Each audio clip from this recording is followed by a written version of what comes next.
മുണ്ടക്കൈ ചൂരൽമല ഉരുൾപൊട്ടൽ ദുരന്തബാധിതർക്കായി കൽപ്പറ്റയിലും നെടുമ്പാലയിലുമായി ഒരുക്കുന്ന ടൗൺഷിപ്പിന്റെ നവീകരിച്ച ഗുണഭോക്തൃ പട്ടികയുടെ അന്തിമ ലിസ്റ്റിന് DDMA-യുടെ അംഗീകാരം. ആദ്യഘട്ട പട്ടികയിൽ 242 ഗുണഭോക്താക്കൾ ഉൾപ്പെട്ടു.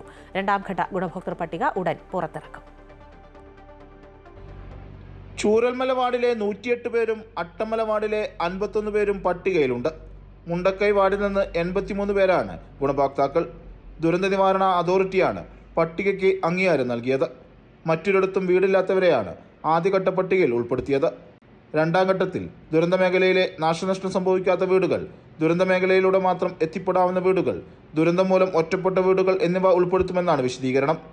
അന്തിമ ലിസ്റ്റിന്മേലുള്ള പരാതികളും ആക്ഷേപങ്ങളും സംസ്ഥാന ദുരന്ത നിവാരണ വകുപ്പിൽ സമർപ്പിക്കാമെന്നും DDMA ചെയർപേഴ്സൺ കൂടിയായ ജില്ലാ കളക്ടർ മേഘശ്രീ വ്യക്തമാക്കി. ദുരന്തത്തിൽ നാശനഷ്ടം സംഭവിച്ച വീടുകളുടെ ഉടമസ്ഥർക്ക് വേറെ എവിടെയെങ്കിലും താമസയോഗ്യമായ വീടില്ലെങ്കിൽ മാത്രമാണ് പുനരധിവാസത്തിന് അർഹത. മറ്റുള്ള സ്ഥലത്ത് വീടുണ്ടെങ്കിൽ വീടുകളുടെ നാശനഷ്ടത്തിന് 4 ലക്ഷം രൂപ നിലവിലെ മാനദണ്ഡങ്ങൾക്കനുസരിച്ച് നഷ്ടപരിഹാരം ലഭിക്കും. കൽപ്പറ്റയിലെ എൽസ്റ്റഡ് എസ്റ്റേറ്റിൽ നിന്നും മേപ്പാടി നെടുമ്പാലയിലെ ആരിസൺ കമ്പനിയിൽ നിന്നും ഏറ്റെടുക്കുന്ന ഭൂമികളിലാണ് ടൗൺഷിപ്പ് നിർമ്മാണം. അമൃത ന്യൂസ്, വയനാട്.